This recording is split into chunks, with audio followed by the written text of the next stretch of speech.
Inicialmente, bom dia a todos.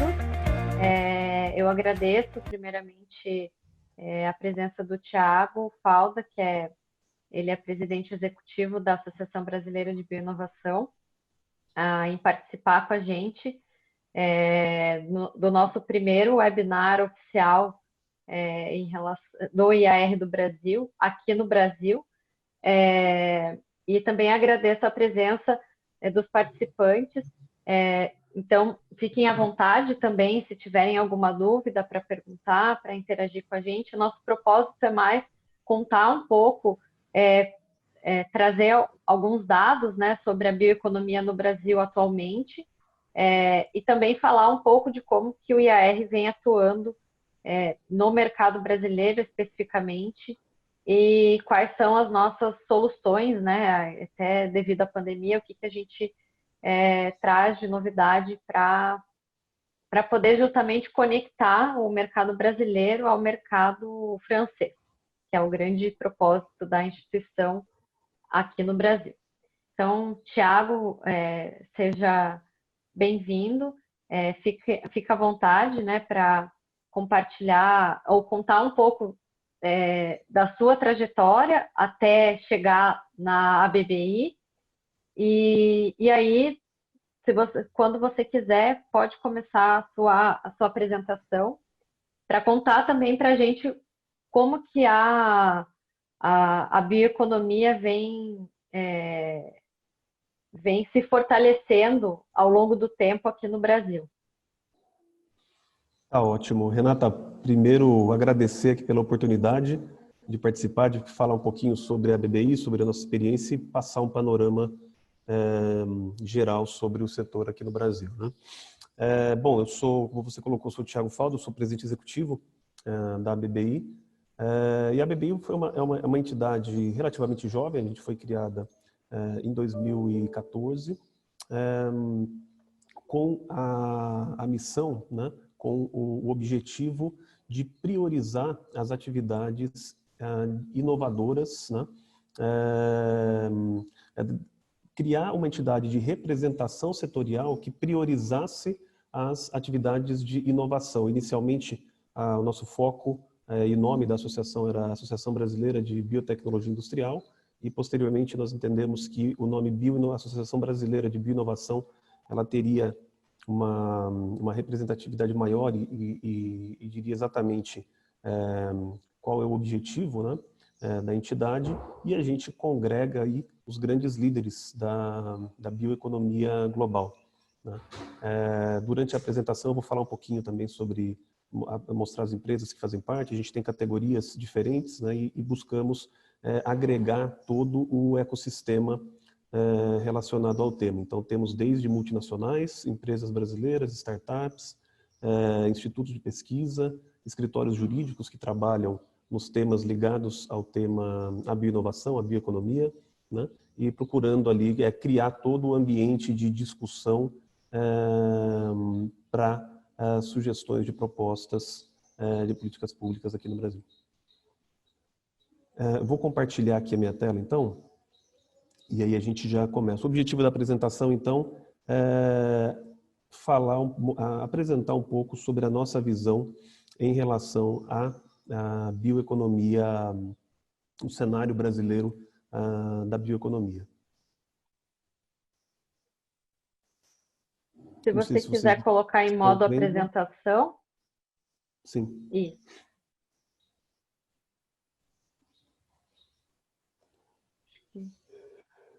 Isso, agora foi. Uhum. Tá. Bom, então, para começar, quem são os nossos associados? Como eu disse, a gente tem desde de grandes empresas, né, grandes multinacionais, até empresas que trabalham, que prestam, né, serviços na área de biotecnologia. Então, como, por exemplo, o Instituto Senai de Inovação, né, temos empresas certificadoras como a RSB, temos startups como é o caso da Solear, né, e escritórios jurídicos que trabalham no tema. Então, esse é o nosso, são as nossas associadas. E para começar a falar um pouquinho sobre o cenário da bioinovação no Brasil, eu acho que é importante termos em mente os grandes desafios globais. Tá? Então, a gente tem ali uma perspectiva, segundo o Fórum Econômico Mundial, de uma população chegando ali, ultrapassando os 9 bilhões de habitantes, né, em 2050, o que vai levar, obviamente, a um crescimento da demanda por recursos industriais, um aumento do PIB, né, vai levar a um crescimento de renda e é claro que tudo isso tem um custo. Então, desses 9 bilhões de habitantes, 70% deles devem viver em área urbana, e nos países mais desenvolvidos a expectativa de vida ultrapassar aos 90 anos. Né? Todo esse aumento, essa mudança na dinâmica de consumo, ela vai necessariamente levar a uma mudança no padrão de emissões de gases de efeito estufa, que hoje, né, segundo o próprio Fórum Econômico Mundial, ele representa um dos 5 maiores riscos para o desenvolvimento da economia global. Então, se você tem dentro dos 5 maiores riscos da economia, a economia global, né, listadas pelo Global Risk Report 2020 do Fórum, que é uma análise, um documento, um estudo anual publicado, né, os 5 maiores estão relacionados ao aquecimento global, sendo que a mitigação dos efeitos das mudanças climáticas, ele se configura como o maior risco para o desenvolvimento da economia. Então, assim, ou nós mudamos, né, a nossa forma de desenvolvimento da indústria, né, ou a gente está fadado, então, a todas essas implicações. Bom, e dentro desse contexto, eu acho que o primeiro ponto, Renata, e você deve estar bem acostumado com esse debate, tentar entender o que é a bioeconomia. Eu acho que para o público que está assistindo deve estar muito claro, mas eu gosto sempre de abordar esse tema, porque quando a gente fala bioeconomia, existe aí uma grande confusão, né? ou pelo menos uma diferença de entendimento entre realmente o que significa bioeconomia. E, tecnicamente, isso porque a gente tem o conceito técnico, né? E temos o conceito também que precisa ser abordado para a construção de políticas públicas para o desenvolvimento de estratégias de país. Tá?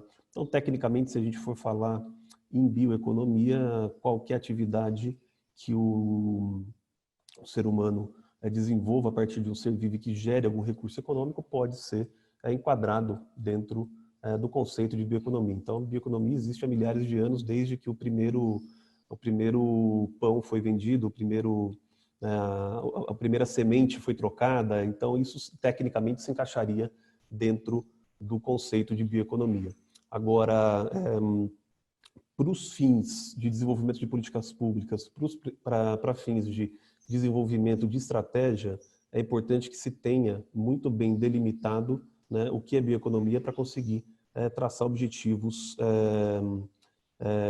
claros, né, para o desenvolvimento, senão acaba virando tudo uma grande... acaba ficando sem foco. Então, o tema, né, bioeconomia, o termo bioeconomia, ele passou a ser utilizado de forma mais, como nós entendemos, né, a bioeconomia a partir de um estudo da OCDE em 2009, onde eles apresentaram a bioeconomia com um viés muito mais de inovação tecnológica e principalmente aplicada à conversão de biomassa em produtos químicos e biocombustíveis. Né? Esse conceito todo trazido pela OCDE, ele foi ajustado, teve poucos ajustes, né? E esse conceito ele vem sendo utilizado nos diversos países, continentes, né, de forma adaptada, considerando as características de cada país. Então, para fins de desenvolvimento de política pública, é importante que se defina quais são as características do país e como o conceito de bioeconomia se adapta àquelas características. Nesse contexto, então, a BBI ela trabalha com um conceito, né, que seria englobar toda a cadeia de valor, né, orientada pelo conhecimento científico avançado e a busca por inovações tecnológicas na aplicação de recursos biológicos e renováveis em processos industriais, e aí com a finalidade de gerar atividade econômica circular e benefício social e ambiental coletivo. Então, essa é a definição que a gente trabalha e que a gente entende que é adequada para o cenário brasileiro. O que eu costumo dizer é, não adianta nós englobarmos atividades agrícolas, né, tradicionais, por exemplo, na bioeconomia, e tecnicamente elas estão enquadradas, mas para o desenvolvimento de política pública você acaba perdendo completamente o foco, já que existe já um setor estruturado, né, e ele precisa ser aprimorado e não desenvolvido, como é o caso da bioeconomia nesse conceito que nós trabalhamos. Bom, se a gente for pegar então ainda, esses aqui são dados publicados entre o final de novembro do ano passado, né, e o início desse ano, até fevereiro, então assim, a gente ainda não tinha a situação da Covid, né, da pandemia, mas a gente vê uma grande tendência, né, da sustentabilidade está envolvida em todas as principais atividades industriais relevantes. Tá? Então, nós temos ali a redução, a transição para uma economia de baixo carbono sendo priorizada em diversas instâncias. E eu acho que um documento muito marcante, né, que saiu no final do ano passado foi o anúncio de que o BlackRock, que é o maior fundo de investimento do mundo, classificou as atividades, né, a sustentabilidade como uma variável para a definição dos seus da concessão de investimentos. Então, se a empresa não é sustentável, ela tem menos chances de conseguir o investimento do BlackRock. Essa foi uma carta divulgada, se não me engano, em novembro, né? Onde ele divulga para todos os seus... Foi uma carta aberta do CEO do fundo. E aqui a gente vê, eu acho que é importante mencionar também a tendência, né? Que vem sendo colocada sobre as questões relacionadas ao desenvolvimento de mercado de carbono. Então, a gente vê claramente uma tendência de diminuição, né, de subsídios para o desenvolvimento de produtos de origem fóssil e, ao mesmo tempo, um aumento de subsídios para o desenvolvimento de renováveis, isso com dados do Banco Mundial, né? E aqui a gente consegue ver claramente a tendência com relação aos mecanismos de mercado de carbono, né, aumentando ali muito a partir de 2020. Então, a gente vê uma tendência crescente desde 2005 e principalmente a partir de 2015, né, depois da assinatura do Acordo de Paris, essa tendência de crescimento com 2020 ali um aumento significativo, né? E falando especificamente do Brasil, uma análise do Fundo de Investimentos Schroders, eles colocam claramente ali o potencial da agregação ao PIB brasileiro, né? Que a captura de carbono, né, somente com os processos de reflorestamento podem trazer. Então, eles chamam ali a Amazônia como a nova Arábia Saudita, né? Então, acho que é um ponto assim que tem toda a relação com aquele primeiro cenário que eu coloquei no início da reunião, da minha apresentação. Tá? E quais são os setores-chave, então, para a bioeconomia dentro do nosso conceito? A bioeconomia, a gente divide ela sempre em 4 grandes blocos, né? Saúde e nutrição, biocombustíveis avançados, cuidado pessoal da casa, químicos e materiais, e ali fazendo elo com todas essas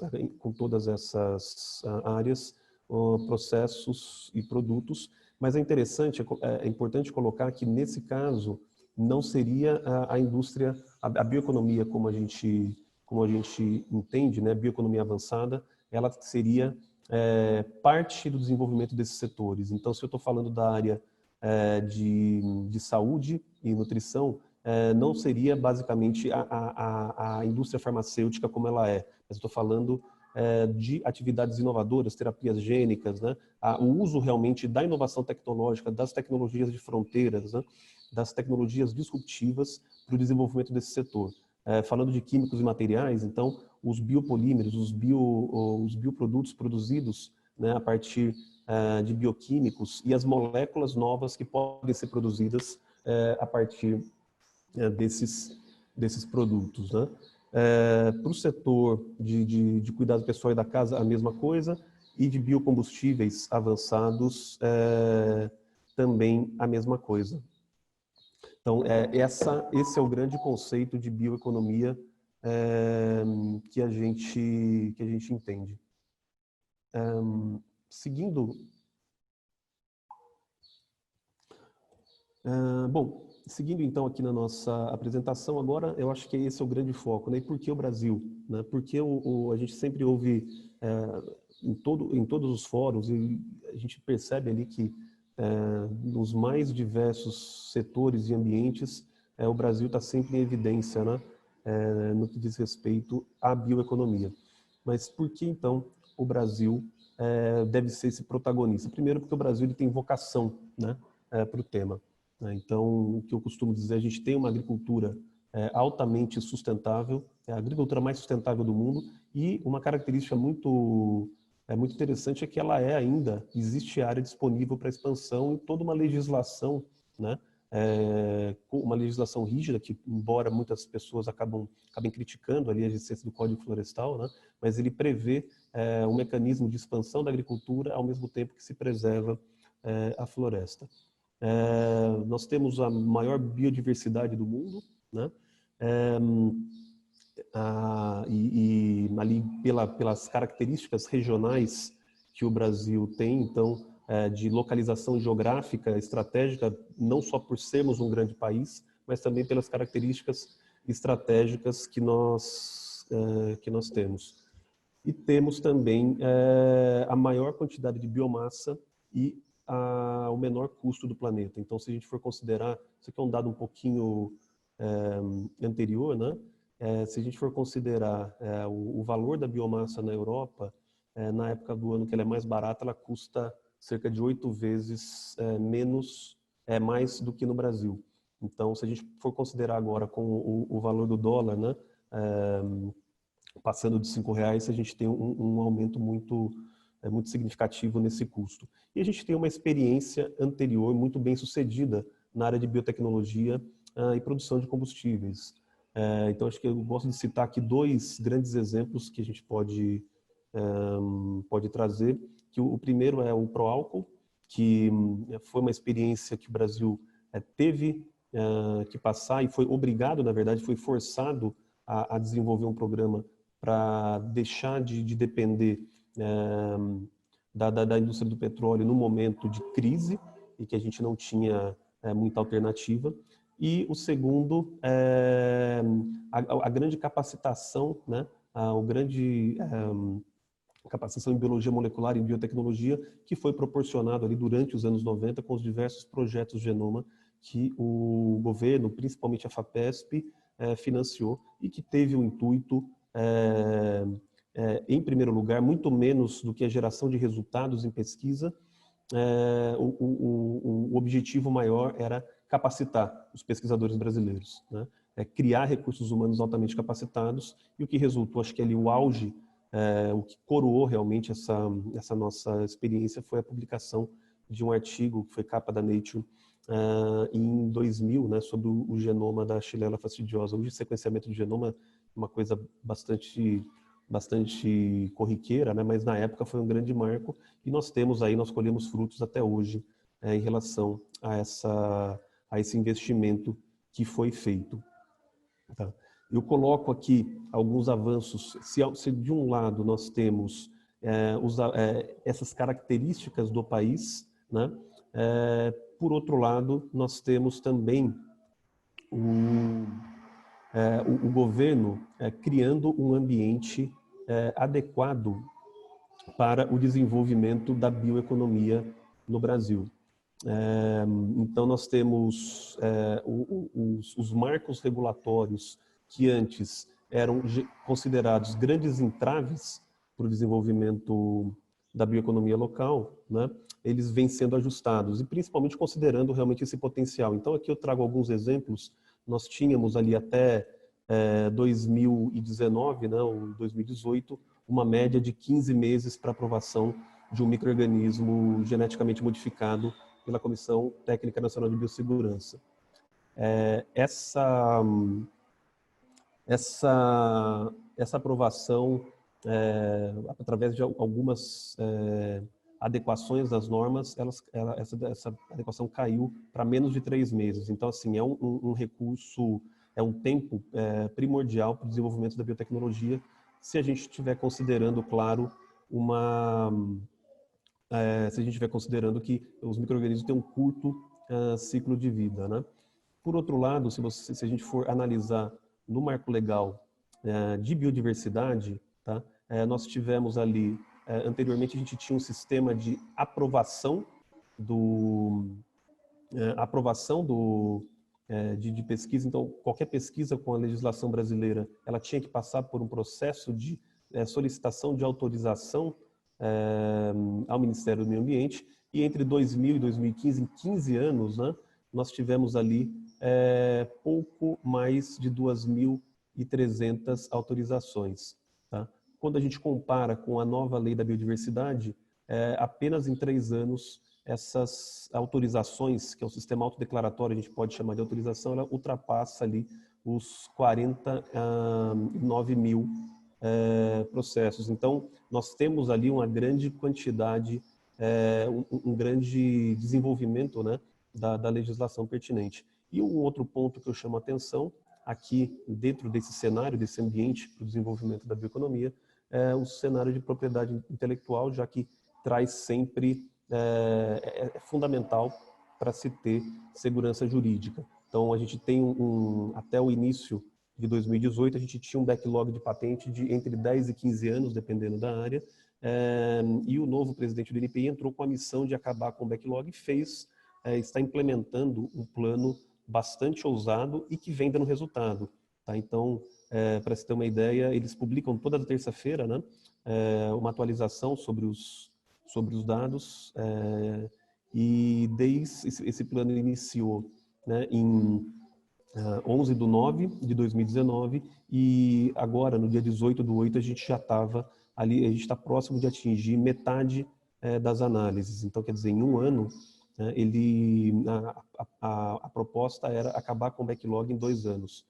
E aparentemente será conseguido esse desafio. Então, assim, um pouco do ambiente regulatório, né, e de segurança que é necessário para o desenvolvimento da bioeconomia no Brasil.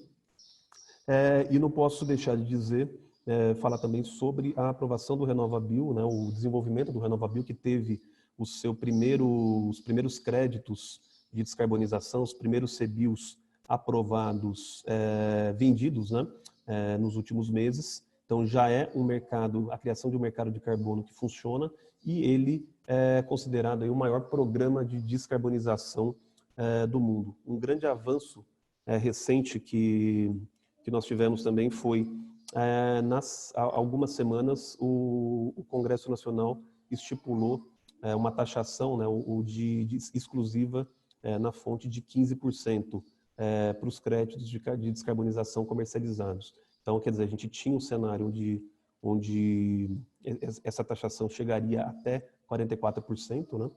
E o Congresso tem mais uma sinalização positiva a essa agenda da bioeconomia, colocou a taxa da comercialização do CBIO em 15%. Então, mais uma sinalização desse ambiente promissor que vem sendo desenvolvido nos últimos anos no Brasil. E quais são os desafios, então, para a consolidação da bioeconomia? Tá? Pelo o que a BB entende, né, os grandes desafios e oportunidades que a gente tem agora, eu começo aqui com o Custo Brasil. Esse talvez seja o maior entrave que existe, não é para a bioeconomia especificamente, é para qualquer setor. Né? Para a bioeconomia, a gente tem um dado muito interessante, que foi um estudo realizado por uma de nossas associadas, quando eles iriam expandir, montar um novo laboratório, e eles fizeram um estudo considerando algumas regiões, né, do mundo onde eles montariam o seu laboratório, né? Uma empresa brasileira e que optou por montar o seu laboratório nos Estados Unidos. E o resultado e por que essa opção? Porque no Brasil, para você desenvolver uma prova de conceito, né, de um micro-organismo geneticamente modificado,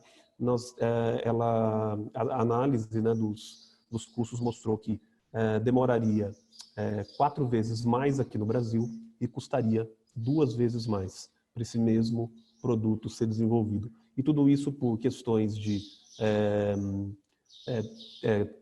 impostos, por questões de burocracia, importação, enfim, todo o trâmite necessário, né, para você desenvolver um produto aqui no Brasil, você tem um custo muito grande e um tempo muito maior, tá?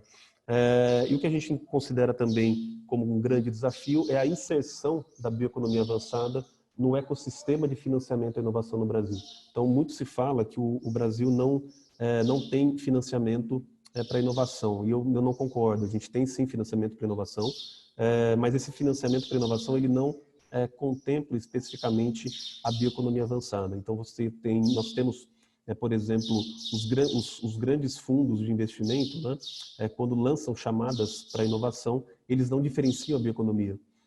E é muito difícil você concorrer um projeto que envolve bioeconomia avançada e que tem um prazo de retorno entre 10 e 15 anos, concorrer com um projeto que tem prazo para retorno de 5, né, como é o caso de tecnologia da informação. Então, precisa se criar um ambiente que permita a inserção da bioeconomia avançada no ecossistema, ou seja, criar fundos específicos para a bioeconomia avançada, criar fundos onde projetos de life science concorram com projetos de life science, não concorram com projetos de outras áreas, né, já que são áreas diferentes e devem ter tratamentos diferentes.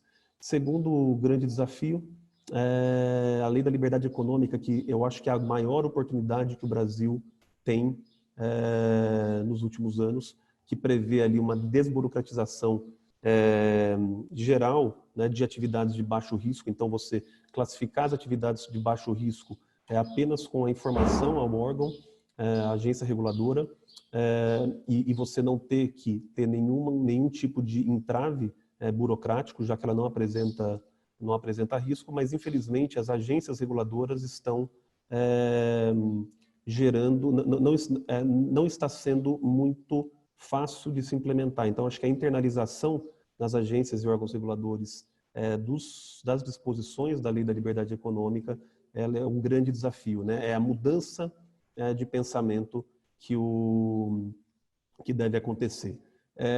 Especificamente sobre regulação, eu acho que aqui tem está muito próximo ali na Lei da Liberdade Econômica, que a gente precisa desburocratizar mesmo. Então, fazer essa desburocratização e ter uma regulação suficiente. O que eu digo aqui não é ter uma regulação negligente com relação a riscos, mas ela não pode atravancar o desenvolvimento econômico. A regulação, ela deve garantir a segurança sem gerar entraves, né?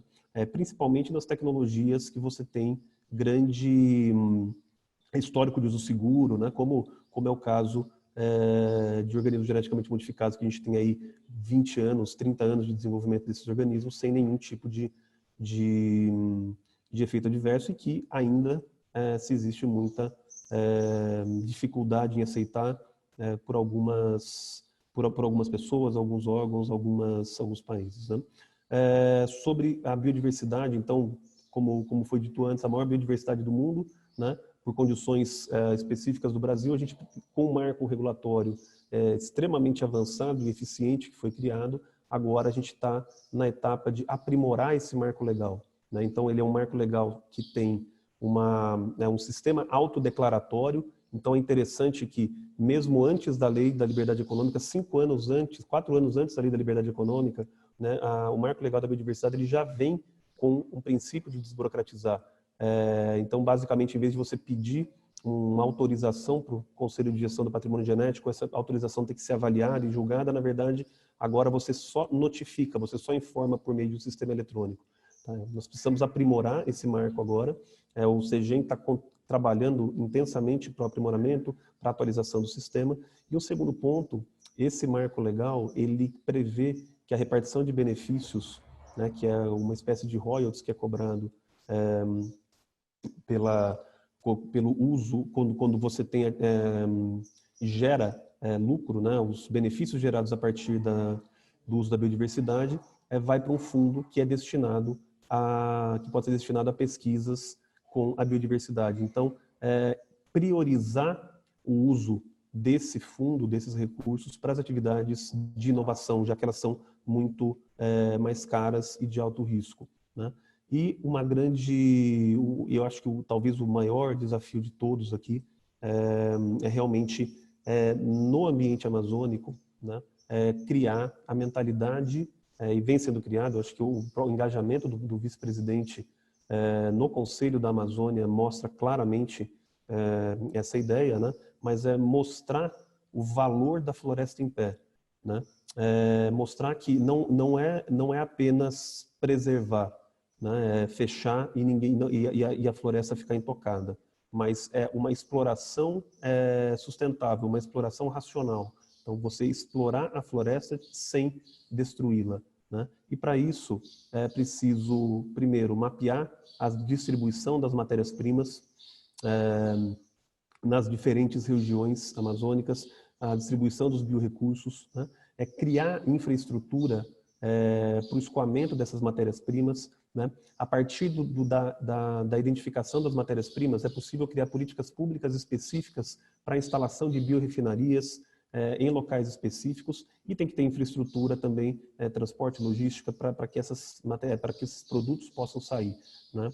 Eu acho que a Zona Franca de Manaus, ela foi criada num período, num cenário completamente diferente, e ela teve ali, tem o seu mérito, é uma região uma política pública muito importante para a região, mas basicamente ela não tem atividades relacionadas à vocação da região, né? Então você tem hoje basicamente produção de eletrônicos, produção de motos, né? E que mais uma vez, ela é extremamente importante, tem o seu papel, né? Mas não considera as vocações regionais, né? Então, promover o desenvolvimento das atividades de bioinovação na Zona Franca de Manaus é muito importante. Para isso, você tem que ter infraestrutura. Não adianta você produzir uma moto e transportá-la por navio, né? E demorar o tempo que demora para chegar aqui. O mercado consumidor está aqui, né? Então, o que você pode aproveitar da região para a produção de produtos, e principalmente considerando a capacidade, o conhecimento das populações tradicionais, né, o uso que eles fazem da biodiversidade e seguindo todas as legislações pertinentes. Tá? E principalmente, aqui finalizando, né, no ambiente amazônico, criar condições de investimento específico para projetos desenvolvidos, para produtos desenvolvidos naquela região, e promoção do mercado, né? Então, eu acho que é uma função também promover os produtos amazônicos, tanto aqui no Brasil quanto fora do país. Eu acho que a Apex Brasil pode auxiliar nessa promoção. Renata, é muito interessante, eu participei recentemente, né, de uma banca no Ministério da Indústria, ainda antes da mudança de governo, que era para julgar, avaliar, né, algumas iniciativas para a gestão do CBA, do Centro de Biotecnologia da Amazônia. E ali, um dos concorrentes, ele trouxe uma série, eles montaram um consórcio e trouxeram uma série de produtos amazônicos, né? Então, chocolate produzido a partir de frutos de lá, uma série de produtos, eu não vou nem chamar de exóticos, porque não deveriam ser, mas que sendo brasileiro, eu não sabia nem que existiam. E eles são exportados para alguns mercados específicos, né? Então, assim, eu acho que a promoção do mercado, e aqui eu estou falando de uma atividade mais tradicional, né? Mas como aproveitar essa biodiversidade para a criação de recursos realmente de alto valor agregado e que a gente possa aproveitar como país, né? E ao mesmo tempo, tendo essa visão do valor da floresta, essa floresta naturalmente vai ser preservada. Não precisa a própria população, você acaba mudando a necessidade da população regional, né? Se você tem geração de emprego, de renda a partir da floresta, né? Então, eu acho que esses são os grandes desafios que eu enxergo aqui para o desenvolvimento da bioeconomia avançada aqui no Brasil. Eu acho que seria essa a minha aqui contribuição. Acho que eu passei um pouquinho do tempo, uns 5 minutinhos além do que a gente tinha combinado, e eu fico aqui à disposição para a gente bater um papo depois, Renata. Obrigado. Obrigada, Thiago.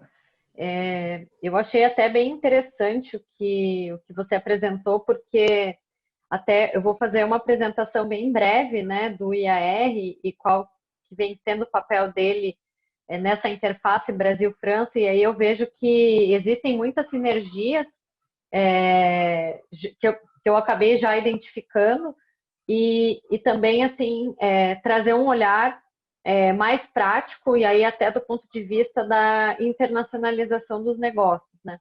E aí mostrar que, sim, o Brasil tem um imenso potencial de desenvolvimento e que com esses caminhos mais livres, né, processos menos burocráticos, a gente talvez consiga, assim, impulsionar o crescimento desses processos, né, dessas novas tecnologias, e colocar o Brasil no seu devido patamar como líder global da bioeconomia, porque a gente tem recurso, tem oportunidade, temos mentes brilhantes, temos iniciativas, então acho que falta a gente até eu vejo que a própria frente parlamentar ela vem para facilitar esse processo, né, essa interface entre setor público e privado, para poder justamente incentivar mesmo o desenvolvimento econômico, porque no final das contas, se a gente consegue abrir o mercado ou ter mais facilidade de explorar as oportunidades que a gente tem aqui, obviamente dentro das regras ambientais, seguindo todos os padrões exigidos, a gente vai, consequentemente, impulsionar o desenvolvimento econômico, social e gerando renda, emprego, melhorando a qualidade de vida aqui dos brasileiros mesmo, né? Então, isso é uma coisa, assim, é um fator bem, bem interessante.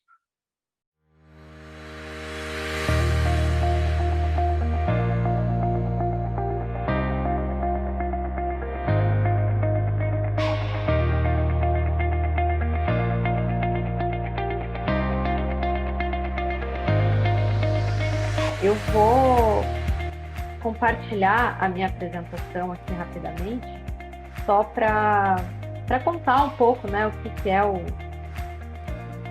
é o IAR e o que a gente vem fazendo. Aí vocês só me dão um ok se estão visualizando a minha tela.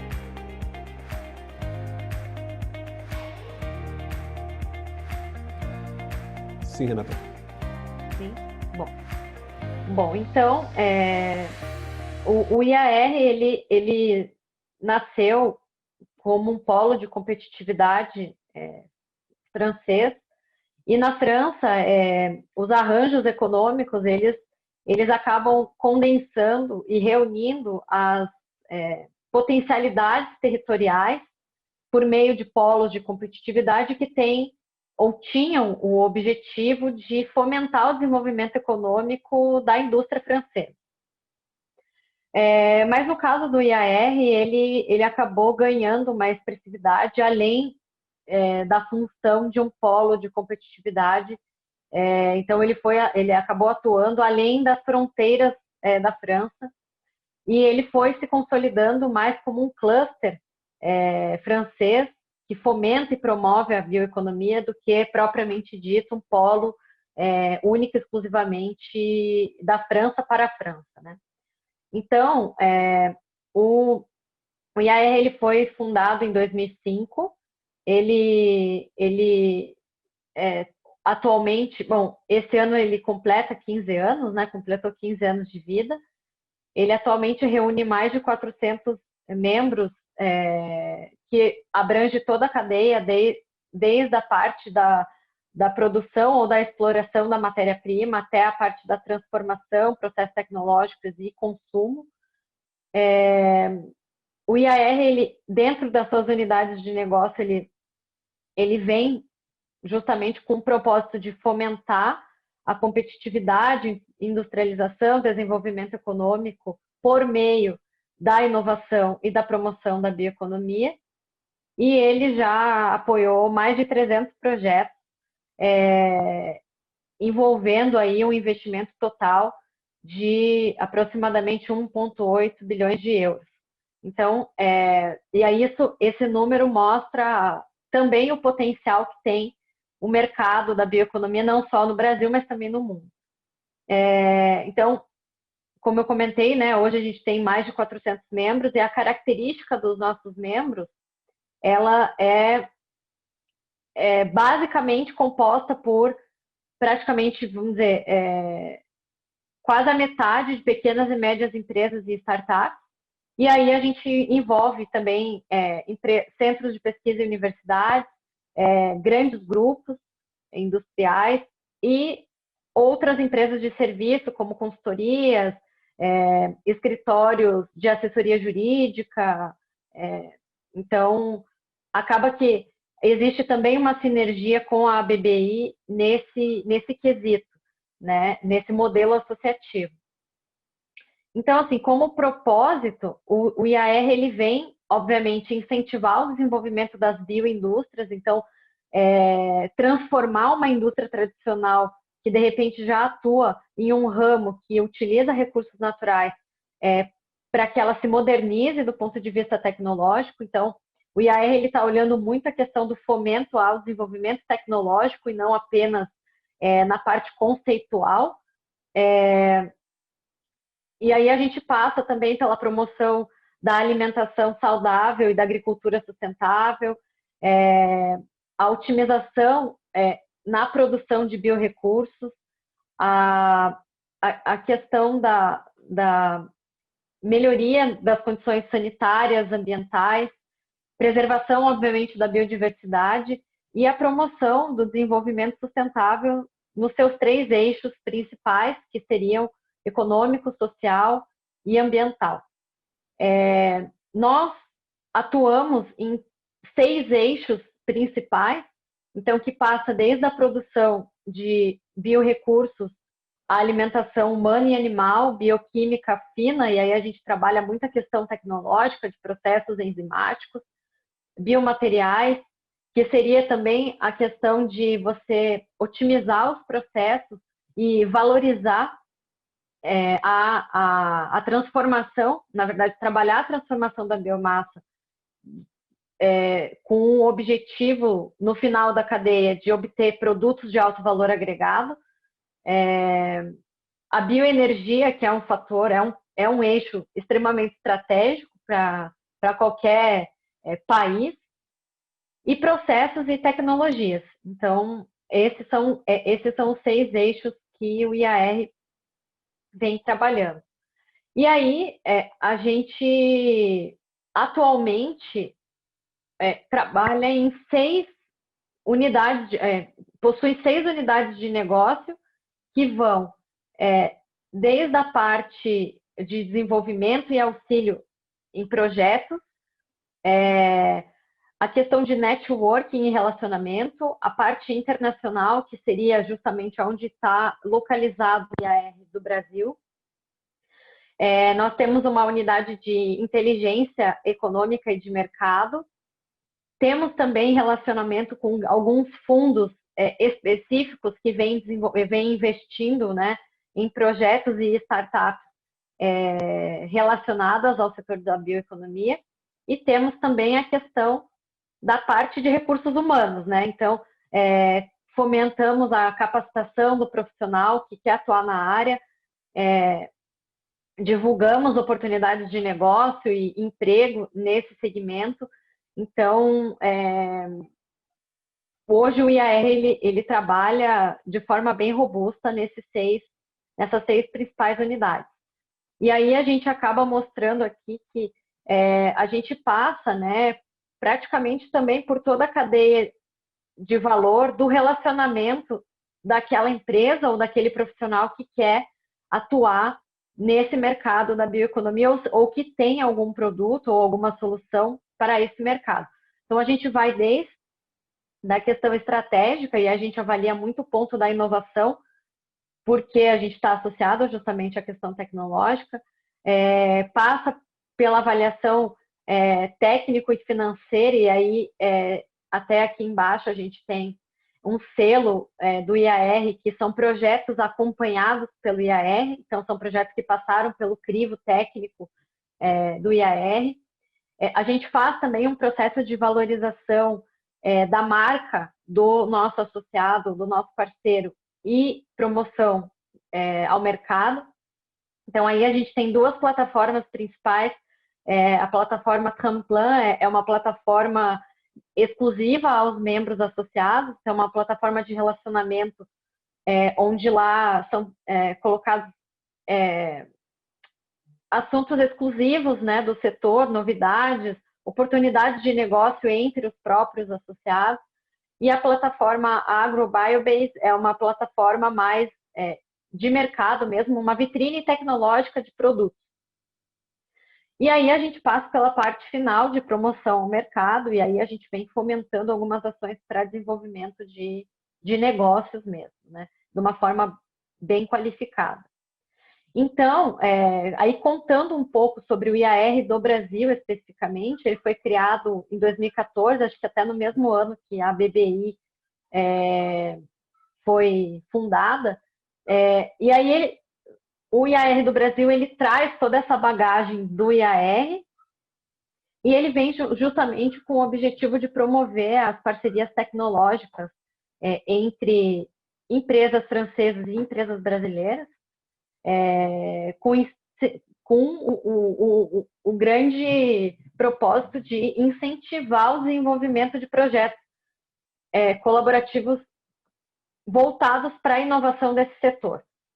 Nós temos também impulsionamos a bioeconomia franco-brasileira e até por meio de conteúdos estratégicos a gente vem trazendo para o mercado algumas informações, e aí até por isso é tão relevante termos a BBI como um parceiro, para que a gente possa compartilhar informações estratégicas de mercado, trazendo uma visão global, porque hoje o IAR ele atua de forma global, para dentro do Brasil, até para, de repente, conseguir contribuir com algumas linhas de fomento e outras ações que possam vir a ser desenvolvidas num futuro. Recentemente, a gente deu uma repaginada nos nossos serviços, até em função da própria pandemia, porque o IAR, o IAR do Brasil especificamente, ele tem ações de relacionamento, mas elas eram ações puramente presenciais. Então, e aí a partir desse aprendizado que a gente veio passando durante essa pandemia, a gente acabou incluindo algumas ações digitais até para poder impulsionar e escalar essas relações entre Brasil e França. Então, só para contar um pouco dos serviços que o IAR do Brasil oferece atualmente, em questão de networking, todo ano nós organizamos uma missão técnica temática dentro de uma demanda dos nossos membros, né, dos nossos associados, e principalmente essa demanda acaba saindo da França para o Brasil, e aí agora nós queremos fazer um movimento inverso também, do Brasil para a França, então pegar algumas demandas e oportunidades que o Brasil tenha para levar para fora, e dentro dessas missões a gente organiza uma rodada de negócio que é presencial, mas agora, com esses eventos digitais que a gente vem fazendo, também faremos uma rodada de negócio virtual com oportunidades para realizar o matchmaking, né? Interesses comuns e oportunidades de geração de novos negócios. O que vem de completamente novo é a área de comunicação, que agora em setembro a gente lança a nossa página de LinkedIn exclusiva do IAR do Brasil, com uma newsletter mensal também exclusiva, para que a gente possa trazer informações do mercado, dos nossos parceiros, dos nossos associados, o que vem acontecendo no Brasil, para que a gente possa também contar o que o Brasil vem fazendo nesse quesito. E aí a parte de diagnóstico de necessidade já é um serviço que ele já era contemplado anteriormente e ele permanece, que é uma espécie de um mapeamento que a gente faz com as empresas, principalmente as empresas francesas, né, para entender que tipo de parceiro ela busca no território nacional e que tipo de oportunidade a gente pode gerar dentro dessas aproximações. E aí a gente, assim, até pelo fato de eu estar atualmente baseada no Brasil, a gente começa a ver que todo o serviço que a gente fazia da França para o Brasil, a gente também quer agora promover do Brasil para a França. E até mostrar que, de repente, existem empresas brasileiras que hoje são capazes, e já fazem isso, a gente sabe, de exportar tecnologia, não só exportar matéria-prima, a gente quer também poder exportar tecnologia. E aí criar ou co-criar projetos de alto valor agregado a nível global.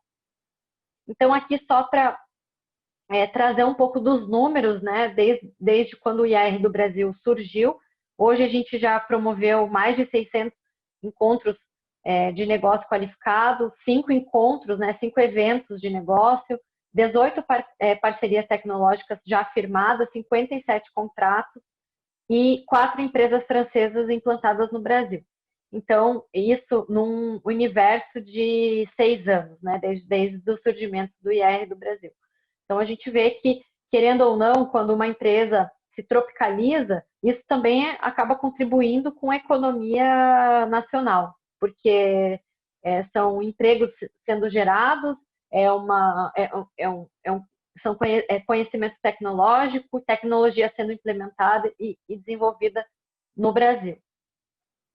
Aqui eu mostro alguns dos nossos membros atuais, então trazendo a presença brasileira, a gente tem a Suzano, tem o escritório Rolim Viotti Leite Campos, que é um associado recente, Engie, que é, né, uma líder no setor de energia, Instituto de Inovação, Instituto Senai, e aí a gente passa por outras empresas que elas estão muito ligadas à questão de processos, inteligência tecnológica, principalmente na questão da transformação da biomassa, né? Então, a gente tem processos industriais mesmo de alto valor agregado. E agora, sim, só contando um pouco sobre as outras unidades de negócio, em 2019, o IAR apoiou 11 projetos no Horizon 2020, que é uma iniciativa da Comunidade Europeia que também chegou ao Brasil, né, com alguns projetos principalmente voltados para a área de cloud computing e energia renovável. E aí, dentro de 11 projetos, 5 foram contemplados, numa ordem de 38 milhões de euros, então, assim, uma taxa de sucesso de 45%, e também no BBI Joint Venture, que é um consórcio para fomento de desenvolvimento de bioindústrias no território europeu, que é um consórcio bastante robusto na comunidade europeia. E aí, hoje, estrategicamente, o IAR ele atua dentro dos principais órgãos europeus, representando não só a França, mas liderando esse movimento da bioeconomia na comunidade europeia. Ele vem contribuindo com a estratégia da bioeconomia. Então, assim, aqui tem algumas iniciativas, né? O BBI, que seria uma Bio-Based Industry, tem a plataforma, o BIC, é uma plataforma digital que também traz esse consórcio de empresas de fomento à bioeconomia voltado para a indústria. e tem outras ações, outras iniciativas que vêm acontecendo na Europa que a gente pode trazer como até uma inspiração para o mercado brasileiro e, de repente, até criar uma parceria até institucional aí entre esses órgãos. Então, como eu comentei, nós temos a parte de inteligência de mercado, que é mais voltada para a questão de estudos personalizados e definição de estratégia relacionada às demandas que os nossos associados possuem. A parte de a capacitação profissional alinhada às necessidades da bioeconomia. Então, aqui a gente acaba mostrando, trazendo oportunidades e conscientizando da importância de termos profissionais qualificados nessa área. Aí aqui é só para mostrar internamente a plataforma Tramplan que eu comentei, que é uma plataforma dedicada aos membros, então eles têm acesso a informações e conseguem assim, criar agendas, qualificar projetos. Essa plataforma ela deve ser traduzida. Atualmente ela só está na língua francesa, mas ela deve ser traduzida para o inglês por conta, né, dos membros brasileiros e de outros membros internacionais. Aqui a plataforma AgroBiobase que eu comentei, essa já é uma plataforma bilíngue. E essa plataforma, ela hoje já apresenta mais de 400 produtos cadastrados sobre as diversas áreas e setores da economia. Então, é uma vitrine tecnológica que mostra as inovações do mercado, as pesquisas. Então, é bastante interessante, porque a gente vê o que está sendo desenvolvido no mundo do ponto de vista tecnológico mesmo. Nós temos também a questão que eu comentei da parte de networking, que é mais voltado para desenvolvimento de negócios, reuniões qualificadas, e aí aqui a gente olha muito a questão das aproximações internacionais, cooperações internacionais, e tem a parte de investimento que acaba sendo um pilar que contribui com o desenvolvimento, né? A gente acaba moldando ou a startup para ter um pitch adequado para ser aprovado dentro dos fundos de investimento que possuem. Então, todo esse serviço também é prestado pelo IAR.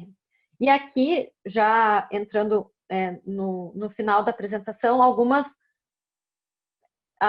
conferências internacionais que o IAR organiza. Então, essa é uma conferência que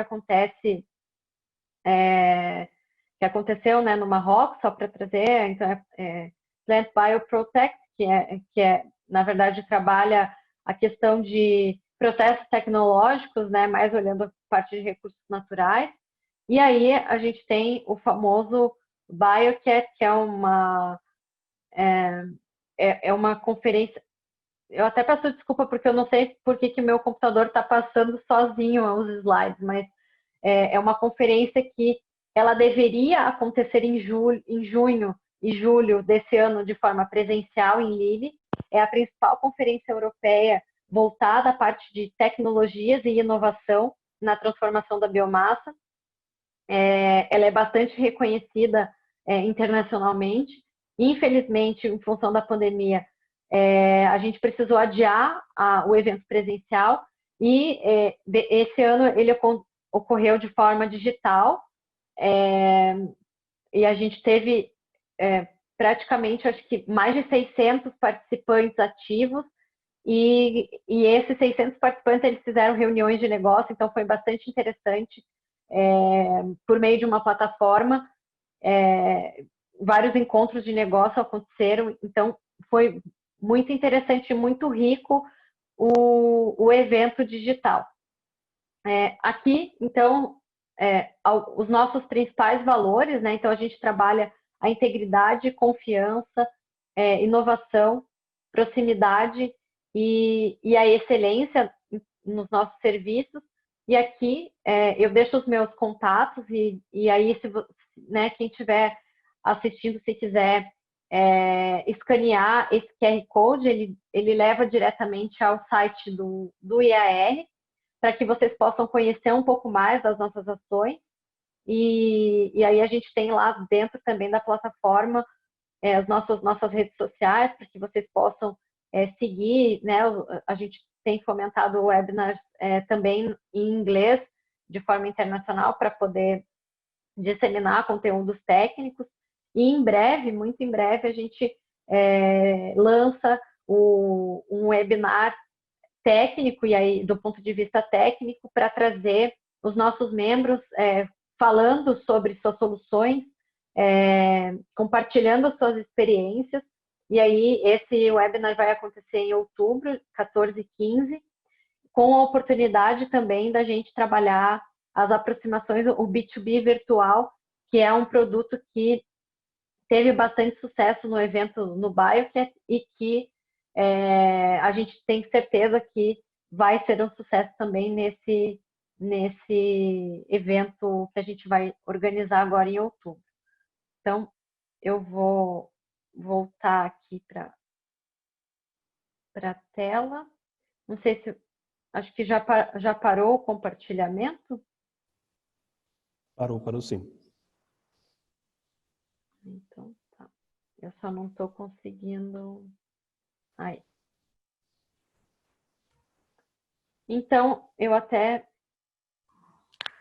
queria ver se tinha alguma pergunta, mas eu acredito que não. Mas, de qualquer forma, eu vou fazer algumas perguntas para o Thiago, assim, até do ponto de vista mais prático, né, para a gente poder, apesar dele, né, de você ter mostrado bastante coisa, assim, sobre as oportunidades que a gente tem, os desafios e barreiras, né, que a gente tem aqui no Brasil, eu queria, assim, saber, Thiago, assim, como que você enxerga a bioeconomia, o papel da bioeconomia no desenvolvimento econômico do Brasil, assim, num horizonte de curto prazo, né? E aí, quando a gente fala de curto prazo, eu estou falando, de repente, nos próximos 5 anos, como que a bioeconomia, porque a gente viu até nos seus gráficos, né, nos dados que você mostrou, esse crescimento quase que exponencial, até por conta da desburocratização de alguns processos. E, então, assim, como que a bioeconomia qual que vai ser esse papel nesse futuro próximo aí? Como que você enxerga isso aqui para dentro do Brasil, né? Bom, Renata, eu acho que o crescimento da bioeconomia a gente pode colocar, eu vejo em alguns aspectos. A gente existe, está se criando no país, como eu coloquei, né, as condições necessárias para que as vocações do país para a bioeconomia sejam aproveitadas. Então, esse é um passo importante, foi ali que eu procurei focar, né, a apresentação. Nós temos, no contexto da bioeconomia avançada, desafios globais. Então, não é só no Brasil, que são os desafios tecnológicos, né? Então, viabilizar, tornar viáveis aqueles produtos desenvolvidos a partir dessas tecnologias de fronteira. Então, eu não tenho... Hoje você tem se nós formos comparar as tecnologias, os produtos, né, da indústria petroquímica com os produtos de base biológica, que são, se a gente for comparar produtos idênticos, né, para substituir, qual que é a motivação para se consumir esses produtos de base biológica? Se a gente for pensar em termos de grandes volumes, né, é muito difícil se estimular esse consumo se você não tiver competitividade. Então, nós temos ali uma série de questões tecnológicas a serem rompidas, né, para barateamento desses produtos e para que eles ganhem maior competitividade. A ilusão, achar que algumas pessoas falam que o petróleo está com os dias contados, que os produtos renováveis vão substituí-los completamente. Sim, eles têm, existe potencial, existem virtualmente você substitui qualquer produto. Agora, não são aqueles produtos que os petroquímicos já são baratos, né? E eles são viáveis economicamente, dificilmente eles vão ser substituídos por um produto renovável, mesmo porque a gente costuma... ninguém vai comprar, e eu estou falando principalmente no B2B, né? Produtos muito mais caros para desenvolver os seus produtos, se não tiver competitividade, né? Aí você acaba entrando numa questão de mercado.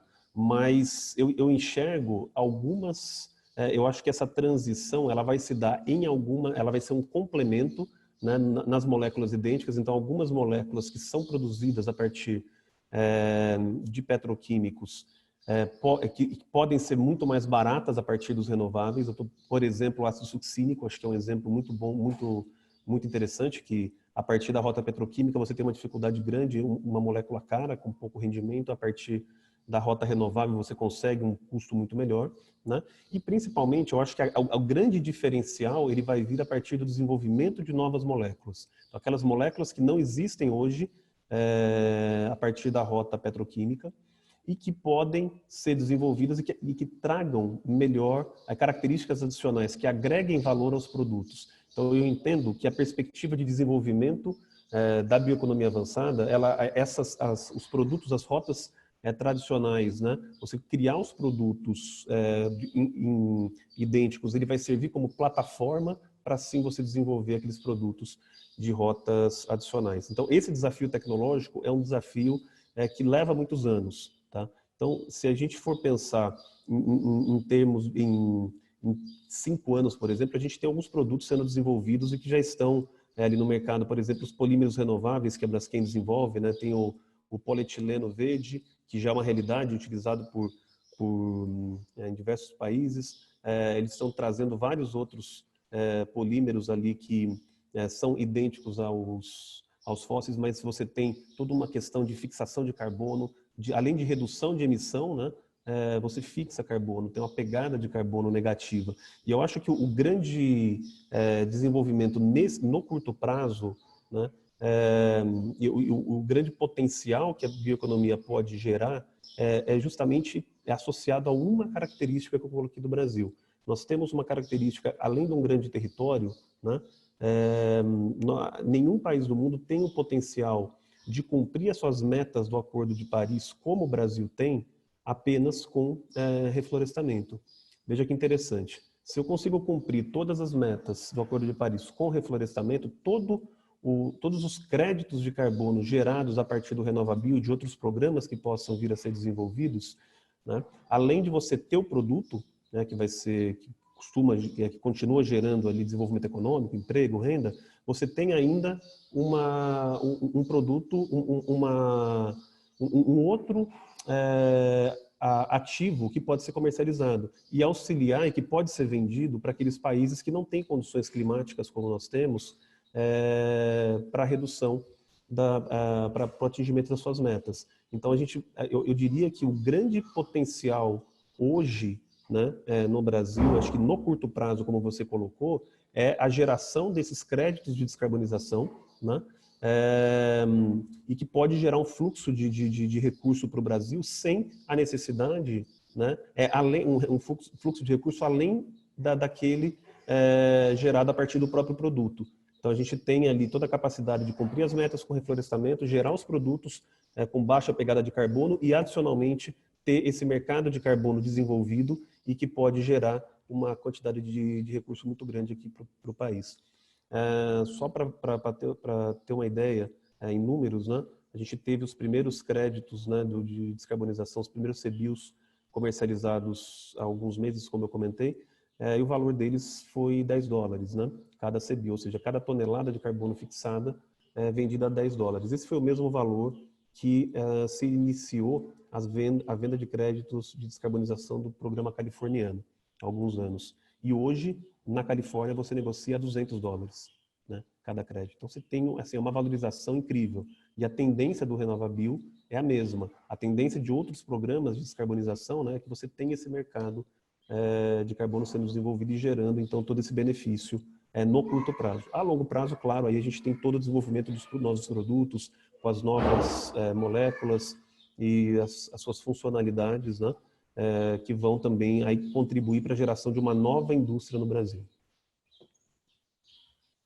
Legal. Eu vou trazer uma pergunta até de um dos participantes, do Glênio. Ele pergunta de que forma que os grupos de pesquisa, né, dos institutos de ciência e tecnologia, eles podem se aproximar mais dessas demandas ou desses problemas, né, do mercado, para que, acredito eu, que eles possam justamente contribuir cada vez mais com esse desenvolvimento. E aí até ele comenta que ele percebe uma certa desconexão entre as pesquisas que estão sendo desenvolvidas e os efetivos problemas técnicos enfrentados pelo setor. E isso a gente enxerga muito, né? Até vou fazer um comentário rápido. A gente enxerga muito aqui no Brasil ainda existe essa cultura de um certo distanciamento entre as universidades e centros de pesquisa, institutos de pesquisa e o problema na cadeia, né, na cadeia produtiva. Lá na Europa, isso já não assim, essa realidade não acontece atualmente, porque hoje existe uma integração muito forte da universidade com a indústria, ou dos centros de pesquisa com a indústria, que acabam otimizando o processo de desenvolvimento, né, tecnológico. Então, a gente acaba vencendo algumas barreiras também, do ponto de vista experimental e prototipagem. Então, acaba que a universidade ou o centro de pesquisa acaba incorporando essa fase inicial de desenvolvimento para que a indústria teste já um protótipo mais adequado à demanda real do mercado, né? Então, Thiago, como que você enxerga isso? E aí, quais são hoje os entraves que acabam impedindo essa aproximação? Ou se isso é só um tabu que a gente acaba disseminando sem saber de fato a realidade, né? E o que a gente poderia fazer para justamente fomentar essa aproximação? E se a associação tem alguma iniciativa voltada para isso, né? Para esse tipo de aproximação entre universidade e indústria? Bom, excelente pergunta, né? Esse é um tema que vem, assim, há muitos anos se discute e se fala sobre isso. Eu entendo que vem mudando, né? A gente pegar a questão de 15 anos, existia assim muito mais dificuldade nessa integração do que hoje, mas infelizmente ainda é uma realidade aqui no Brasil. Eu atribuiria alguns fatores. Eu acho que existe um certo preconceito dos dois lados, tá?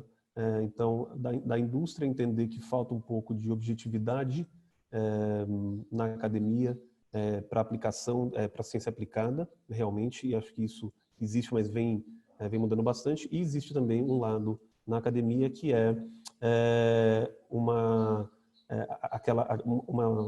uma visão de que a indústria ela vem para explorar, né? E então assim ele não pode, o pesquisador acaba ficando mal visto, ele não pode se vender, a pesquisa dele é independente. Então acho que tem esses dois lados que felizmente vem mudando durante muitos anos. Eu entendo que da parte da indústria, o que eu posso dizer hoje, as maiores dificuldades que as nossas associadas enfrentam ou enfrentaram toda vez que foram tentar fazer alguma parceria com a universidade são as burocracias para aprovação dos projetos. Então, em muitas situações, você demora até um ano para ter um projeto aprovado. Então, quer dizer, a gente tem todo o tempo de desenvolvimento da ideia, né, elaboração do projeto, quando se identifica um pesquisador que esteja disposto, né, a desenvolver a ideia, você tem mais um tempo muito grande de tramitação. Então, passa pelo departamento, passa pela diretoria do campus, vai para a reitoria, e tudo isso são processos muito demorados, né? Então, eu acho que esse é um grande desafio ainda, agilidade, né? A autonomia para o pesquisador.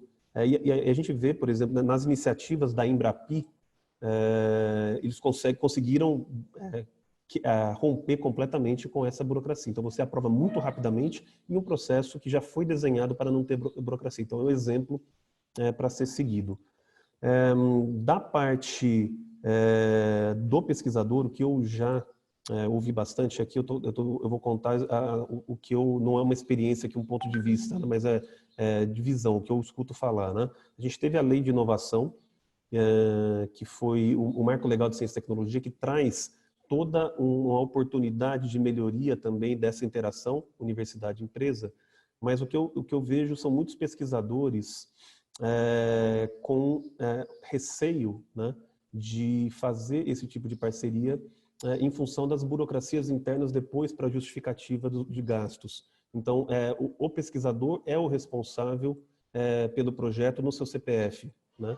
Então, e qualquer tipo de problema que se tenha, você não tem amparo da universidade ou dos NITs por questões judiciais. Então, existe uma dificuldade ali, um receio por parte dos pesquisadores, né?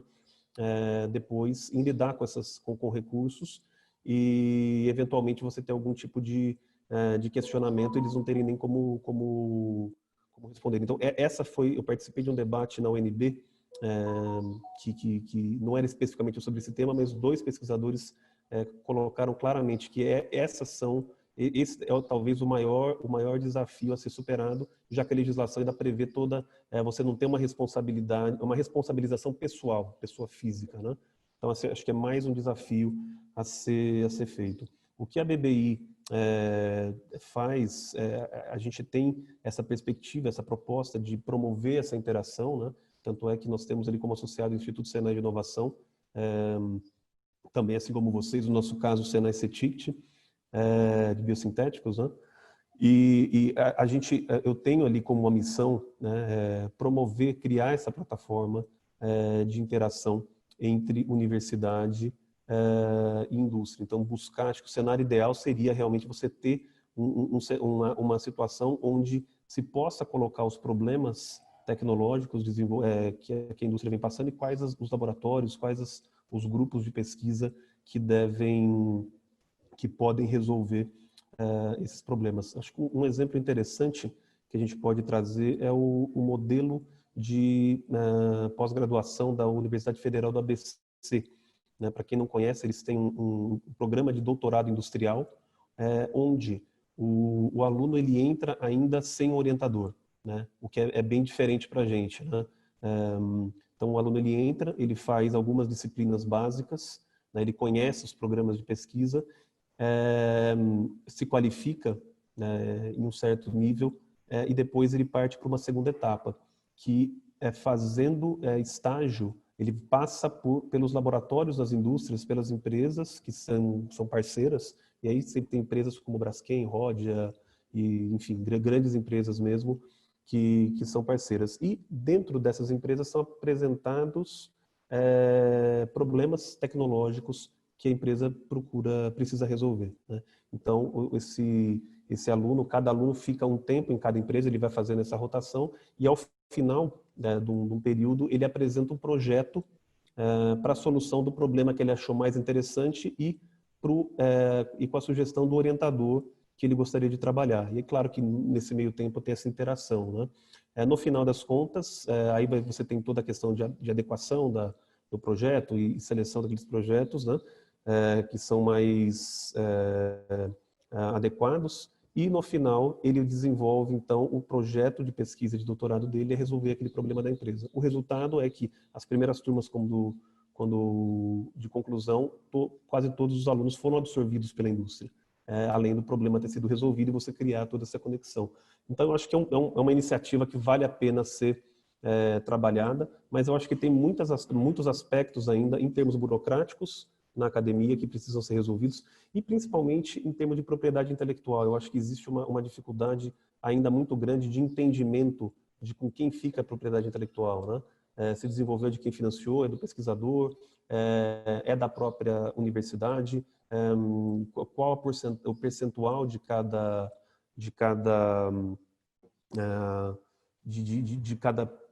qual o percentual do produto, né, que vai ficar com com cada ente, e principalmente, eu acho que ali da parte da indústria, em muitos casos, né, a indústria não tem o objetivo de colocar o produto no mercado. Ela desenvolve a patente, às vezes, para se proteger, né?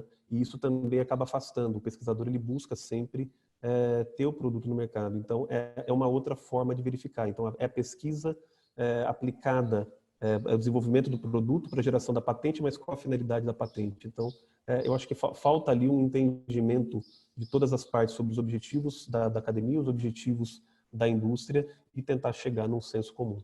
A Embrapi, eles colocam claramente que eles não têm a propriedade industrial fica sempre com a empresa. Então,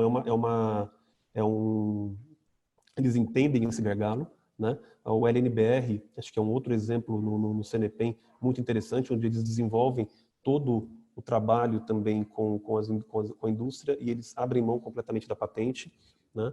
Porque eles entendem que a indústria que está financiando, eles estão ali para colaborar, mas é uma forma, eu não estou dizendo o que está certo e o que está errado, são modelos que acabaram funcionando e que talvez vale a pena se estudar e se avaliar como melhorar. Até esse exemplo que você comentou, né? O Milênio até ele fez só um outro comentário dizendo ele é da Universidade Federal de Pelotas e aí ele diz que ele tem um grupo de pesquisa em biotecnologia e que a grande dificuldade dele é de se aproximar com a indústria. Eles até já trabalham processos menos burocráticos, né, para trazer mais agilidade para essa interação, mas ainda assim a dificuldade da aproximação da conversa com a indústria ainda existe.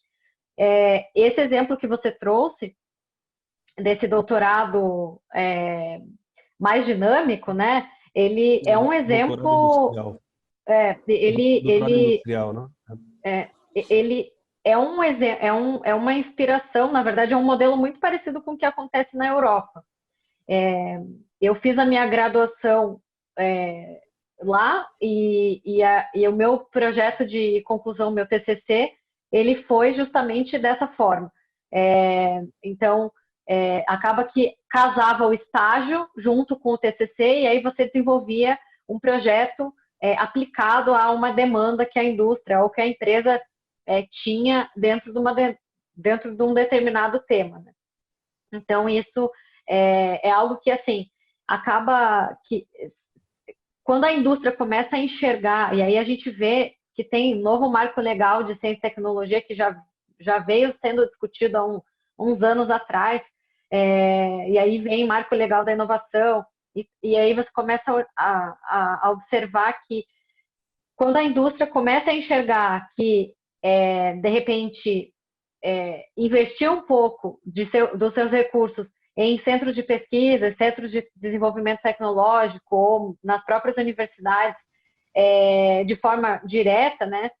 Obviamente, quando não há esses impasses burocráticos, né? Porque eu sei que o processo de contratação é moroso, mas a indústria acaba enxergando isso como um benefício por conta assim, você tem um profissional altamente qualificado e dedicado exclusivamente a uma temática específica e acaba que você tem, né, por meio de bolsas de pesquisa, você tem alguns benefícios tributários até, que acaba fazendo sentido para a indústria investir nesse tipo de modelagem. Então, isso eu acho bastante interessante. Aí o que eu vejo também é que algumas indústrias, aí eu vou trazer o exemplo da Raizen, têm desenvolvido seus próprios hubs de inovação, né, para justamente sanar problemas que não só a própria empresa tenha, mas que também o mercado tenha, com startups, com aproximação. E aí, assim, né, qualquer pesquisador pode virar um startupeiro, vamos dizer assim, né? Trazer sua solução para o mercado, testar, prototipar e aí identificar de fato as oportunidades. Então, eu vejo que hoje também uma outra alternativa de aproximar os centros de pesquisa é por meio desses hubs de inovação, onde você pode trabalhar a sua ideia, desenvolver seu projeto, você vai ter geralmente você recebe mentoria, a sua ideia, a sua empresa fica incubada dentro desses desses hubs, e aí você tem a oportunidade mais fácil de estar próximo à demanda de mercado e próximo a essas grandes empresas, né? Eu vou trazer mais uma pergunta da Mari Alegretti, que ela coloca ali, considerando que os recursos da biodiversidade e o conhecimento tradicional na Amazônia estão localizados em unidades de conservação de uso sustentável, como se daria o acesso por parte das indústrias interessadas em desenvolver produtos da bioeconomia?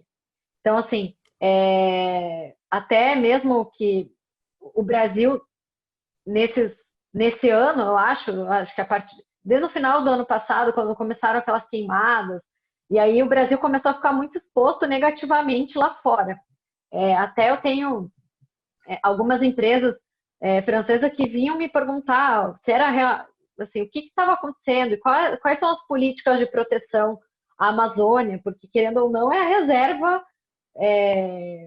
mundial que a gente tem aqui para manter a qualidade de vida das próximas gerações, né? Não é nem das nossas. Então, o que as indústrias, e aí eu acho que até a própria frente parlamentar tem um papel muito fundamental nisso, como que você consegue preservar a biodiversidade e, ao mesmo tempo, explorar economicamente os recursos naturais que a Amazônia, ou não só a Amazônia, mas que a biodiversidade, de uma maneira geral, brasileira tem a oferecer, do ponto de vista tecnológico. Eu não sei se eu peguei exatamente a sua pergunta. Você falou no começo e acabou cortando um pouquinho aqui minha conexão, mas a pergunta é só nesse final, né? Antes de você falar das queimadas.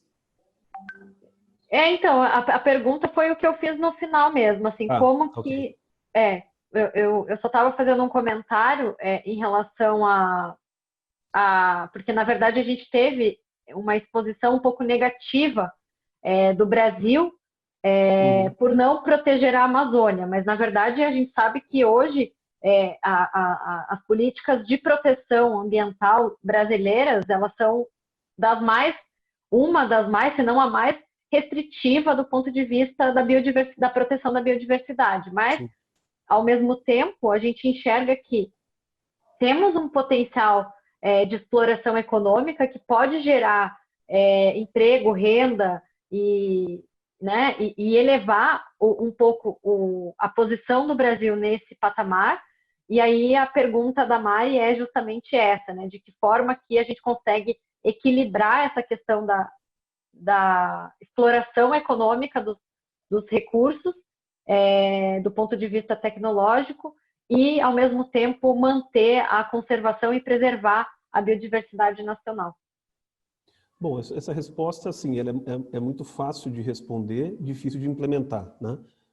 Mas, basicamente, a partir do momento que você tem o valor da floresta em pé, você consegue criar um mecanismo para agregar valor à floresta em pé, você não tem mais desmatamento, tá? Claramente, você tem duas opções, né? Você tem uma área que pode ter a sua madeira explorada, tá? De forma ilegal. Não estou dizendo aqui existe legislação para exploração também de madeira, mas se você tem uma área que está sendo desmatada, né? Se naquela área você tem uma população que está engajada nas atividades de exploração sustentável daquela floresta, cada morador que poderia se tornar, por uma situação precária de vida, se tornar um agente de desmatamento, ele vai se tornar um fiscal da floresta. Então, eu acho que você criar condições para o desenvolvimento tecnológico, para criar rotas, né? Criar a bioindústria na Amazônia, você aproveitar o potencial da biodiversidade para desenvolver produtos de alto valor agregado. O melhor exemplo que a gente tem aqui, eu acho que é o exemplo da Natura, L'Oréal, da L'Occitane, enfim, que desenvolvem esses projetos com as comunidades e criam produtos com alto valor agregado, né?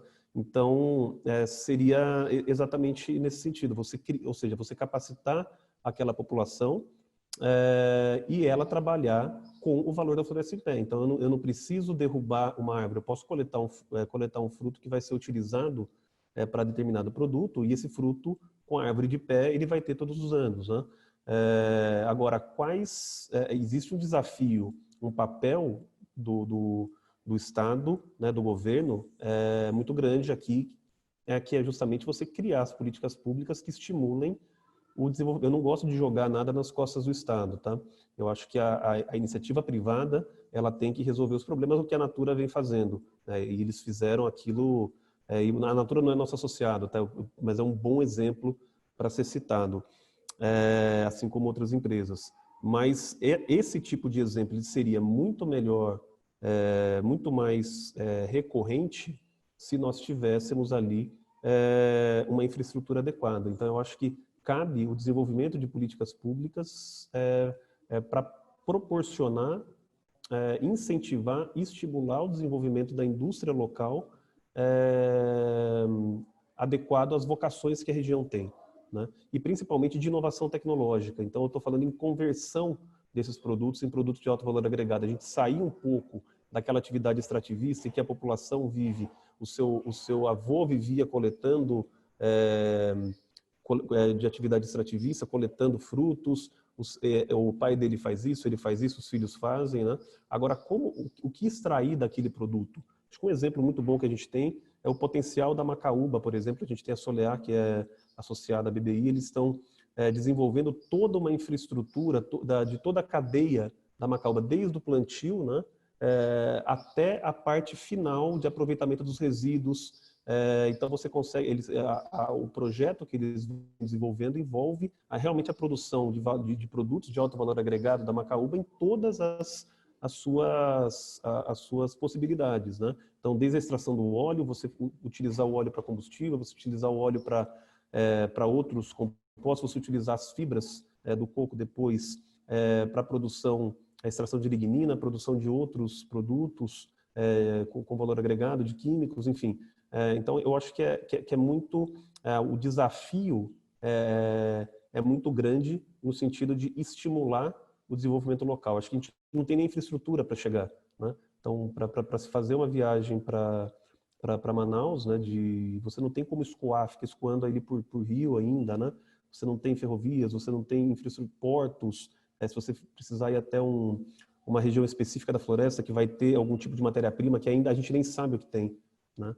Então, seria isso. E eu acho que, principalmente, uma das grandes perspectivas, né, é a digitalização da floresta, né? Então, você ter um banco de dados digital, né, dos componentes da floresta, a extração, o mapeamento das matérias-primas, o sequenciamento genético dessas matérias-primas, e você conseguir desenvolver também as pesquisas onde você já tem polos de desenvolvimento. Então, você ter pesquisas direcionadas na região amazônica para as atividades que são necessárias lá. Então, você não precisa transportar aquela matéria-prima para ser pesquisada aqui, né? Você faz a coleta de determinado produto, você desenvolve a pesquisa localmente, você tem uma pesquisa específica naquela região. Outras pesquisas que você já tem polos de desenvolvimento aqui na região sul, sudeste, elas podem ser feitas aqui desde que você tenha as questões digitais, né? E você conseguir desenvolver, estimular o desenvolvimento de biorefinarias para a produção desses produtos de alto valor agregado localmente que vão aproveitar os resíduos da floresta. Eu acho que assim é uma alternativa bastante interessante, né? Não sei se eu Sim, bom, respondi totalmente a pergunta. eu sim, respondo. Bom, eu acredito que sim. Até se a Mari tiver alguma outra dúvida, ela pode comentar ali. Eu vou só trazer mais uma pergunta e aí a gente já vai para as nossas considerações finais. A Eliana Ramos, ela queria saber se existem outros modelos ou outros estudos de moedas verdes que podem ser aplicados, por exemplo, com efluentes de resíduos sólidos para geração de bioenergia. E eu acredito que hoje o modelo, até colocando minha opinião aqui, eu acho que o modelo de negócio mais viável hoje é o RenovaBio mesmo, né? Não tanto voltado para efluentes de resíduos sólidos, mas para a questão de biocombustíveis, mas eu não sei, eu desconheço, eu não sei se existe alguma outra prática no mercado que faça essa comparação. Não sei se você saberia dizer. Não, também não conheço. Eu acho que o RenovaBio, né, ele é um excelente exemplo, né, para agregar valor aí a essa questão ambiental, você gerar valor mesmo, fluxo de ter um mercado. Eu entendo que o RenovaBio ele deve ser ampliado. Acho que isso é muito importante. A gente tem um RenovaBio ele focado em biocombustíveis, mas nós temos que ter também, seja por uma ampliação do RenovaBio ou pela criação de um novo, de um outro modelo, né, para os biopolímeros, para os bioquímicos, por exemplo, que você consiga gerar e também esse crédito de descarbonização para todos os setores. Existe uma discussão, até que eu acho que ela foi arrefecida recentemente, né, que era justamente o RenovaBio, o CBio, ele ser transformado em uma moeda virtual, né? Então seria como um Bitcoin, mas com a vantagem de ter um lastro, que é a tonelada de carbono fixada. Um CBio equivale a uma tonelada de carbono fixado, né? Então, eles teriam um valor especulativo, né? Serviria como uma moeda, mas com um lastro. Para isso, seriam necessários ainda alguns ajustes legislativos, né? Em termos de enquadramento dessa moeda no sistema tributário brasileiro.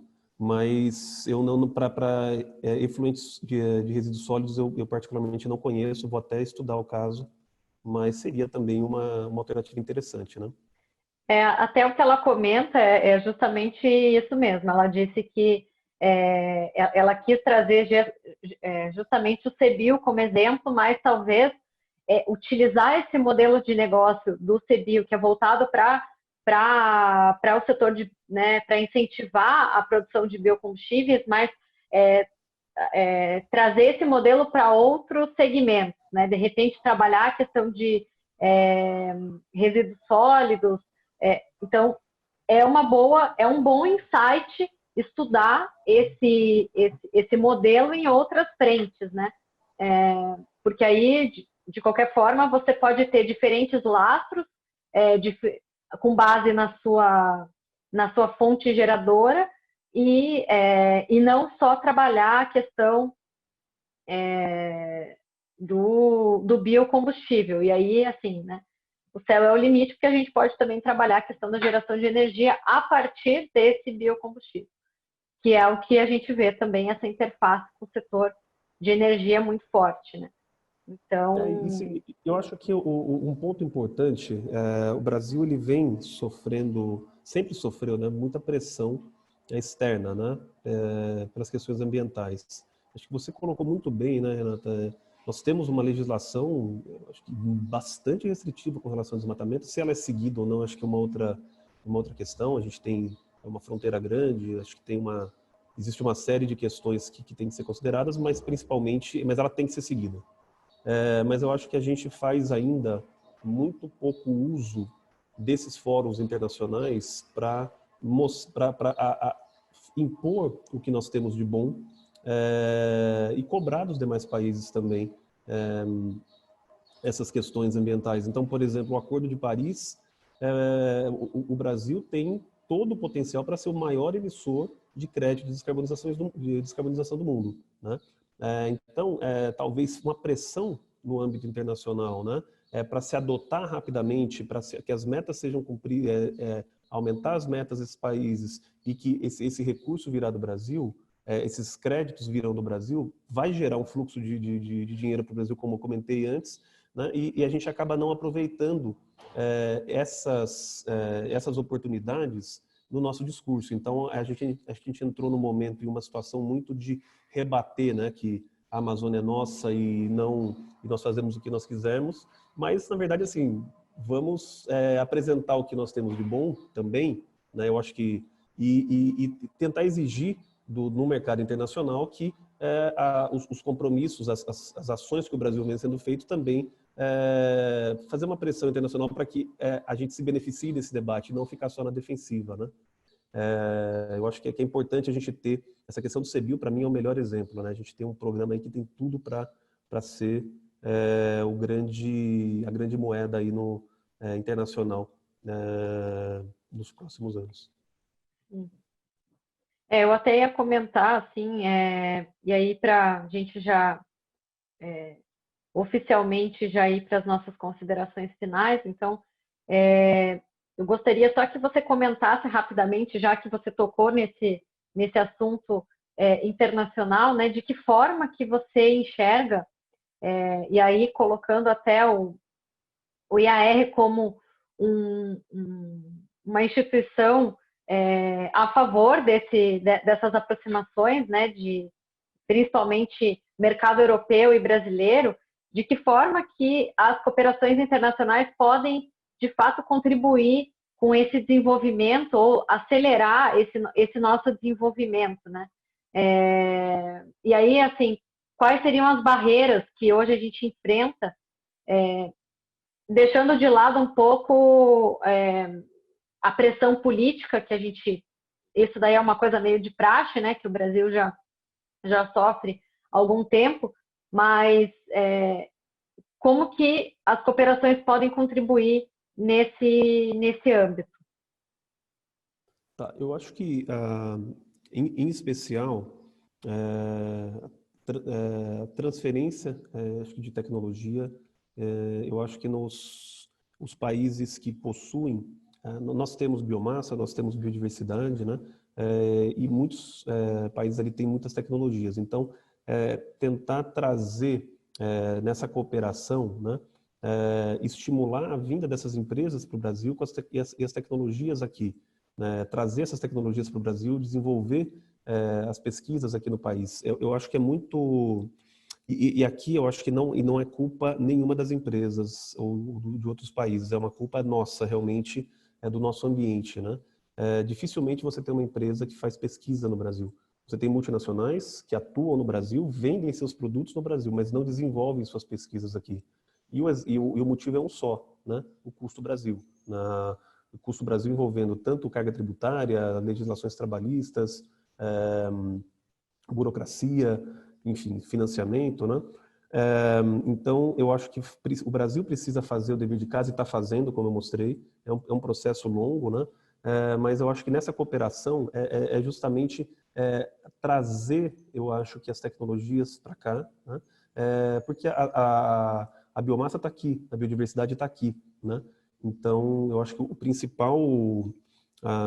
principal contribuição é justamente aproveitar o nosso ambiente acadêmico, que é altamente capacitado, né?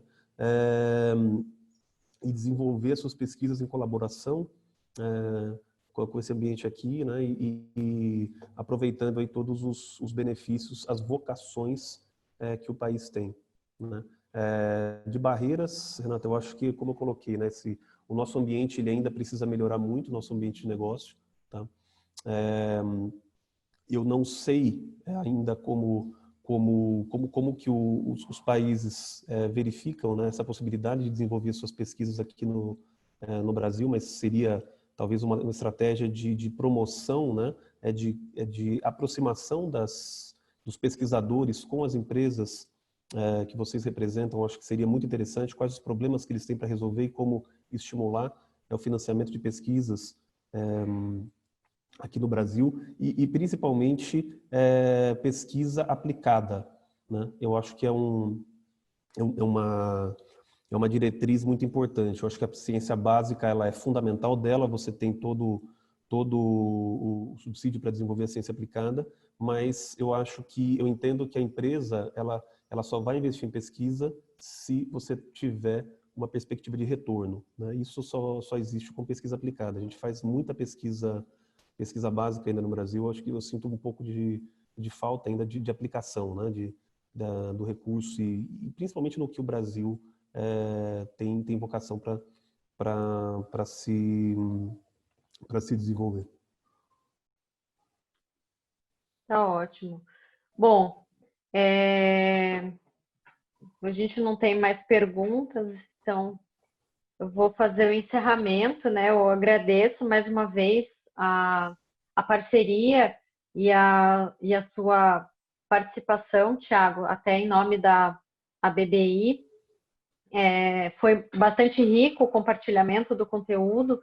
E aí, como eu comentei, a gente vai fazer uma pequena edição para deixar o material um pouco mais didático e dinâmico, para que a gente possa também utilizar isso como um primeiro passo da parceria entre o IAR e a BBI, e que a gente possa, assim, servir de um suporte internacional para justamente sanar esses desafios, principalmente tecnológicos, que o mercado interno enfrenta, né? Não só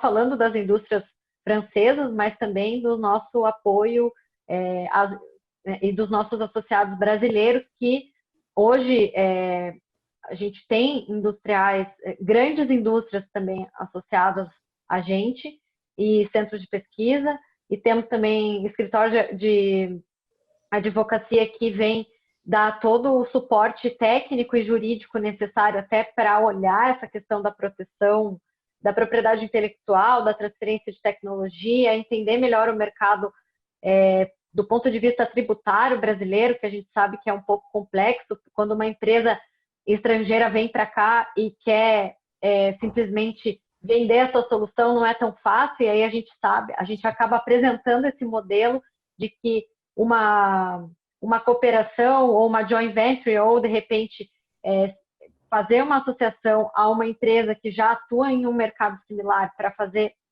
a transferência de tecnologia, talvez seja o caminho mais adequado. Então, eu acredito que, assim, esse é o primeiro de muitos encontros, acredito que teremos.